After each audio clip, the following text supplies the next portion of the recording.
Hello guys, today let's talk about black tax. When is it black tax? How do you feel when now you conclude and say, you know what, I am not helping anymore at home, but I am being taxed. This is just black tax. In this video, let's use my personal experiences to tackle that.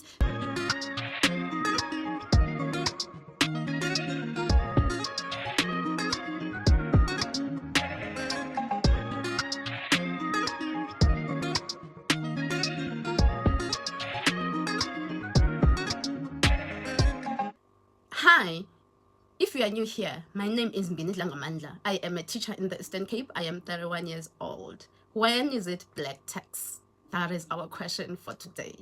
Let's look at my experience, right? And when did I draw the line? Okay, I grew up in a home where my mother and my father are married, right? They were married and they were doing everything they could to raise us, right? But they didn't have fancy jobs, if I may put it that way.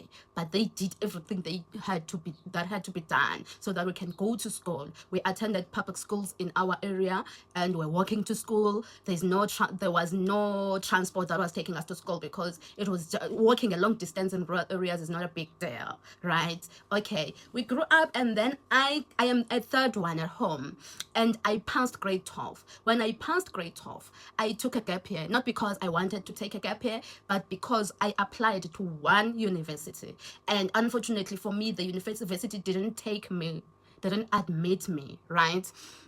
I decided, you know what, let me go to my aunt because my aunt was in a bigger city than I'm from, right? And then in my aunt's seat, I will be looking for peace jobs. So let me just apply for a part-time job. I first went to Jet, guys, and I got employed at Jet. When I got employed at Jet, I was helping people to open accounts, clothing accounts. I went there for maybe 4 days, 5 days, and I was not lucky. I was not lucky of getting people signing accounts, opening accounts. And I was like, okay, this is almost a week. I haven't got anyone to sign for an account. I am actually quitting this job because I am financing my transportation and my lunch, and I don't have that money. My parents don't have that money. Okay, luckily for me, I got employed at Spa, right? First as a packer and later on the year as a cashier, right? When I got employed there, I was doing good. I planned to save money so that I could have clothes, so that when I go to varsity, I have clothes and I have a little money saved, so that I don't look like my background in varsity. That was all. But guess what? In my first month of getting paid, I got paid on the 26th or 25th of February, I think, and I didn't get paid the whole salary because I just started.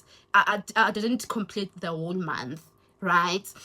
So when I got paid, I took all that money without anybody asking me from my own heart and bought my sister's clothes, my sister's baby clothes. I just took that money and went to Ackermans and Jet and bought beautiful baby clothes for the baby because my sister just gave birth and I wanted to buy the clothes, right? My sister was not working back then.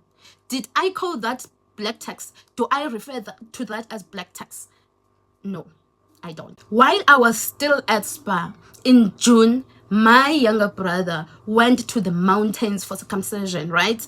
And when in Amambondweni, when the man is coming out of the mountains, there are things that needs to be done. Well, at that time they were not as expensive as now, right? But I took money from my pockets from Spa and I financed the celebration of my brother. I helped with a lot of money at home to finance the celebration of my brother. Do I also call that black tax? No, because I was helping my younger brother. I was also helping my parents so that they don't feel the financial burden in their shoulders, right?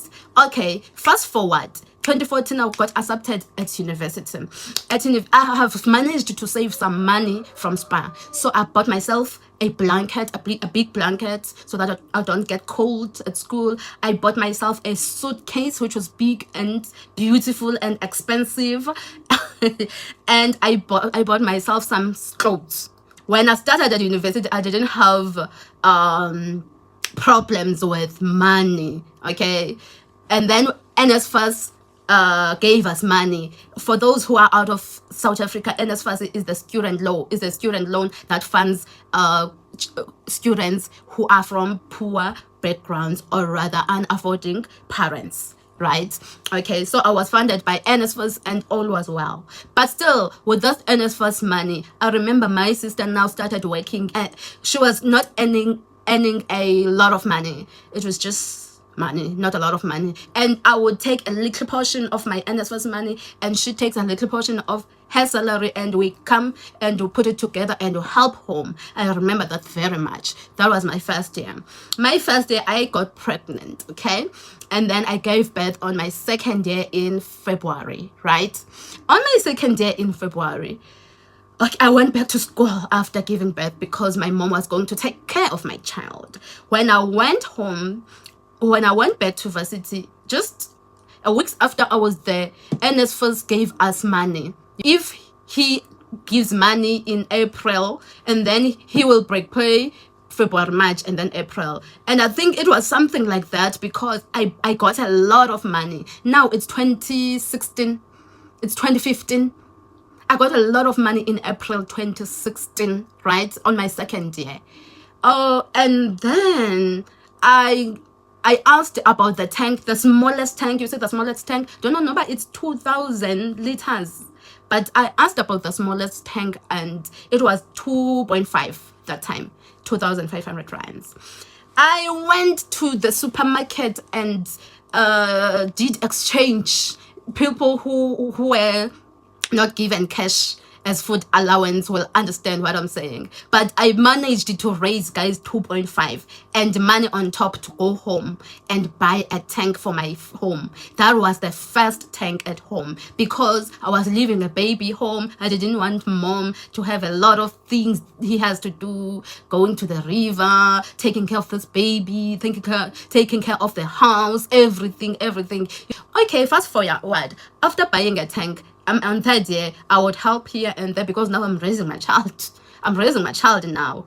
But I remember very well, we would get money to go for e-practicals. I was doing Bachelor of Education most, and we would get money to go for practicals. So when I get money to go for practicals, me and my friend, I have a good friend of mine, we're still friends even now, we met in first year at varsity. She had also babies, right? We would go to Woolworths, in July, Woolworths has specials. The winter clothes are cut down, the prices cut down. We would go to Woolworths to those specials and buy. And ever since I can remember, and ever since my sister was not permanently employed, when I buy for my child with that money, I would also buy for her child because these are my two kids. They are staying together, right? From there, that money we would usually get it in July, August, June, July, August, between those months.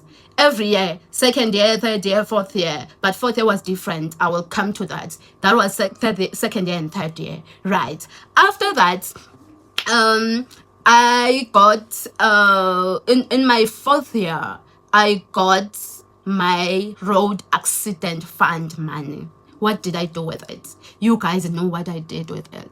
For those who are watching for the first time, please watch this video. I will put it here. Please watch this video so that you can see what I did with the money that I got from road accident funds. All that money went home. Well, not all, but 80% of it went home. Right? And do I call that black tax? No. I don't call that black tax. When I was doing all those things, I didn't feel like this was black tax. I started working after I did everything for my family. After I rebuilt the house and put furniture with using road accident fund money, I started working. When I started working, guys, there was a flat behind the house that was built and that was not finished. When I started working in February, in March, in April, I fixed that flat, right? I was fixing that flat. Do I call that black tax? No, I don't call that black tax. Right. After that, guys, I continued working. When I was working, ever since I got employed, I was sending money home. On top of that, the yard is very big. On top of that, I would hire someone to cut the grass on my father's yard, right? And when I go home for holidays, we would buy groceries, sweet things. When I was working, if it's 3 of my siblings have birthdays in September, I would make sure that I celebrate those birthdays. And when it's my time in December for a birthday, I would also celebrate my own birthday. Did I call that black tax? No, guys. I didn't call that black tax. I continued supporting at home and sending my parents money every month until I was overwhelmed with debt. And I just couldn't move right now. I was overwhelmed, guys. I was overwhelmed. And I sat down and wrote down my budget. And I realized that, you know what? I must cut here and there and there and there and there. When I started cutting. And I sat down with my dad and said, now I am not going to be able to send you money anymore, because at least now my other siblings are working. They can take over. Number 2, at least now you are not only dependent on your job that you do, which is farming. You also have a pension from the government, and mommy has pension from the government. So at least now, parents, it's not like when I first started working, can I take a break? Of course, parents will say yes, okay. After that, I first stopped with sending the monthly allowance.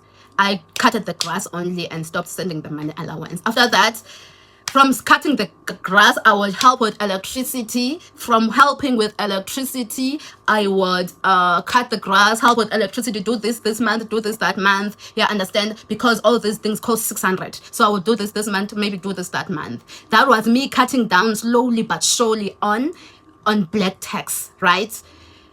Eventually, I stopped. I only help now when I go home and I see, okay, here, I have to fix this, I have to fix that, I have to do this and I have to do that. And of course, during holidays, when I go home and do groceries. If I send my child home, I send my child home with groceries. But other than that, there's not much that I'm doing at home. Do I still call that black tax? No. When was it going to be black tax? According to me and my experience. You see, the moment when I asked my dad to stop sending money home and concentrate on paying off my debts, that time I felt it. I did feel like, you know what, now I feel like I'm paying for black tax, because now I cannot move forward with my life. I'm not saying the money that I was helping with at home was much. It was not much, but it did a big difference. And I also cut it on other parts of my expenditures, and I did manage to have a big amount of money to pay off my car loan. My car loan was supposed to be 6 years. I paid it off in 5 years, and then I paid the balloon payment on the 6th year, because I was going to pay a balloon payment on the 7th year. So if black tax, guys, differs. If you are giving cheerfully with a cheerful heart, that is not black tax. That is helping at home. That is helping your siblings. That is helping your parents. That is helping the needy. I still help the needy. I still do. The Bible says we must give cheerfully. So if you give cheerfully, that we cannot call that black tax, right? But when you feel like you are dying and you don't like transferring this money, and when you are transferring this money, you just get stressed. Now it's black tax. And when people start feeling like you have to do it, even if you cannot do it, I think that's also black tax. Once people have expectations of you from your finances, that's black tax. You should be doing what you can do and what you want to do to them. not what they want you to do, not what they want you or expect you to do. No, it must not go that way, right? Because now you are going to be depressed and you will feel that you are behind and you will blame everybody at home. And you know what? In other families, your siblings will start working after you, and you build a big house at your home. I'm not saying let's not build houses at our homes. You build a big house at your home, you build a garage. The next sibling get employed. He buys a car, he drives the car to the garage that you built. That is not your garage, because that is not your soil. That is not your house. It's your home. So anyone is allowed to get his car inside that garage, and there's nothing that you can say or do about it. So as much as we are to help back home, as much as we are not going to leave our parents dying of hunger and poverty, but we must also be selfish. Reach that stage of being selfish. Be selfish. For 3 years, just be selfish and say, you know what, now I am just concentrating on building my child a home. Anything other than that, no, the answer is no. Thing that is not aligning with your goal should be a no. Because you know what, we are going to leave our kids homeless because we concentrate on helping back home most of the times, right? It's a good thing, and all the blessings come to us because of helping our parents. But either way, there should be a full stop. There should be a full stop. Here I have 6 tips to help you escape black tax. Number 1, set a fixed amount for them. If you're sending them 500 Rand per month, stick to that. Number 2, don't rush into taking bills. Don't take responsibilities of your home. Number 3, be honest about your finances. Sit down with your parents and talk about your finances and where you can help and where you cannot help. Number 4, learn to say no. Please, guys. Number 5, avoid emotional blackmail. Number 6, start prioritizing yourself without feeling guilt. I know that thing of prioritizing yourself makes you feel a little bit guilty, but guys, it's time we prioritize ourselves. It's time we build wealth for ourselves. Anyway, that was it for today, guys. If you think anything, if you have any opinion, please share in the comment section. What is black tax to you? When is it black tax to you? How do you define black tax according to yourself and your personal finances? Please note that I am not a financial advisor, and none of what I said in this video constitute financial advice. If you watched until this far, thank you. I will see you on the next video.